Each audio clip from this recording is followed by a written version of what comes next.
Ah là là, il est tellement classe, Spider-Man. Qu'est-ce que j'aimerais être aussi cool que lui. Hey, toi! Moi? Oui, toi! Ça te dirait d'être admiré par la société tout en combattant le crime? Mais ouais! Eh bien, ça tombe bien, parce qu'avec Tuto Fiction, tu vas apprendre à devenir un super-héros en seulement 3 étapes. C'est parti! Première étape, découvrir ses pouvoirs, car en effet, cela vous permettra de connaître le champ des possibles pour vos prochaines aventures. Testez sur des objets si vous pouvez envoyer des gros putains de rayons laser, ou encore les déplacer par la pensée. Mais vu que ce n'est pas le cas, vous avez juste l'air d'un gros con. En tout cas, n'essayez pas de vous donner des super pouvoirs par l'intermédiaire de produits chimiques ménagers ou encore de votre micro-ondes. Ces deux méthodes ne vous procureront que des intoxications gastriques ou encore un sacré mal de tête. Néanmoins, il vous reste un ultime test, celui de la chute, car comme le dit Spider-Man, être un super-héros, c'est un saut dans le vide. En effet, lors de situations extrêmes, il a été reconnu que certaines facultés surhumaines pouvaient surgir instantanément et donner une super force ou encore une super agilité. Donc pourquoi pas voler dans le cas d'une chute. Il ne vous reste plus qu'à faire cet ultime saut dans le vide afin de vous révéler être le nouveau Spider-Man ou encore le nouveau Superman. Bon allez, un saut dans le vide.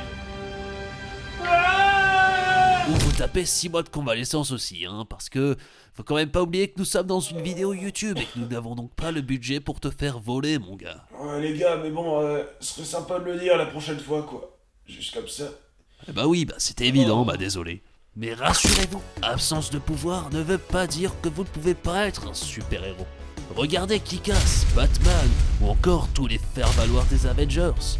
Aucun d'entre eux ne possède de super pouvoirs, ils ont juste besoin d'avoir des compétences et des aptitudes physiques avantageuses pour leur permettre de se battre contre le mal.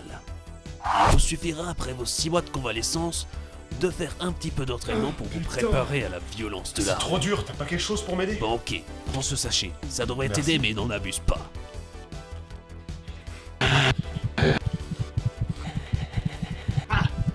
Voilà, maintenant que vous savez d'où tirer votre pouvoir, passons à l'étape suivante. Deuxième étape, se créer un costume et un mode opératoire, car en effet, il est préconisé de maintenir son identité secrète afin de ne pas avoir trop de problèmes avec la Je justice. suis Iron Man.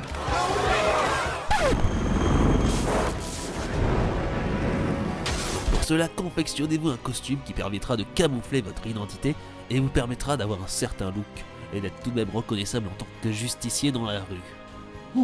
Mais tu te fous de moi, c'est quoi ce costume? Mais pourquoi? C'est hyper souple, c'est moulant, c'est hyper aérodynamique, quoi, en mode ninja. Mais c'est n'importe quoi ça. Bon, mettons les choses au clair. Quand on n'a pas de pouvoir, on ne porte pas un simple costume moulant, bordel de merde. Car la seule chose que cela va provoquer, ce sera le rire de vos adversaires ou encore la possibilité qu'ils vous neutralisent en une seconde. Il est en effet préférable de se munir d'un équipement solide, comme une protection de VTT par exemple. En effet, ce concept a été repris par le célèbre Batman ou encore le fameux groupe X-Men. Voilà, après avoir réalisé votre costume, vous devez désormais établir un mode opératoire. Alors certes, vous tirez votre force et votre dynamisme de la cocaïne, cependant vous ne pouvez pas faire confiance uniquement en ce principe-là. Car en effet, une consommation abusive de cocaïne peut entraîner des problèmes cardiovasculaires et peut même entraîner la mort. Donc pour pallier à cela, il vous faudra également une autre arme afin d'agir en tant que super-héros, et quoi de mieux qu'un bon flingue pour faire respecter la loi. Grâce à votre mode opératoire, vous pourrez arrêter les criminels afin de les empêcher de commettre les crimes les plus atroces qui soient. Restez tranquille, je peux vous assurer qu'il ne vous volera plus jamais du chewing-gum. Troisième étape, construire sa célébrité. Pour cela, il faut tout d'abord se trouver un nom qui en jette. Et vous choisirez le nom Défonce-Man. Car en effet, pour devenir un super-héros, vous défoncez pour défoncer les gens. Ce qui pourrait être pas mal pour la com, ce serait de vous trouver un partenaire bien connu, comme par exemple Wolverine. Allez vous faire enculer tous les deux.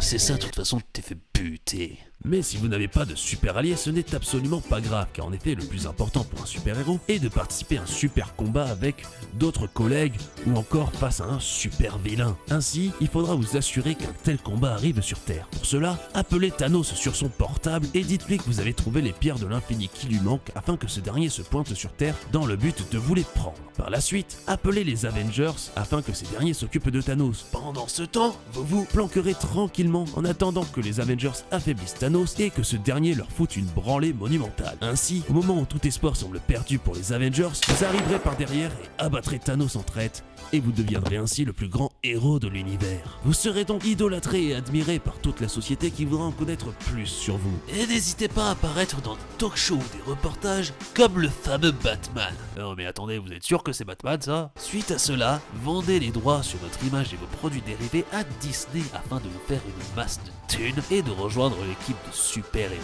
Car grâce à cette vente, Samuel Jackson en personne viendra vous rendre visite. Vous vous prenez pour le seul super-héros du monde. Mais putain, vous êtes qui? Nick Fury, directeur du SHIELD. Je viens vous parler des Vengeurs et du projet Initiative. Et voilà, vous êtes désormais un vrai super-héros et assez célèbre pour apparaître dans les films et les comics. Félicitations!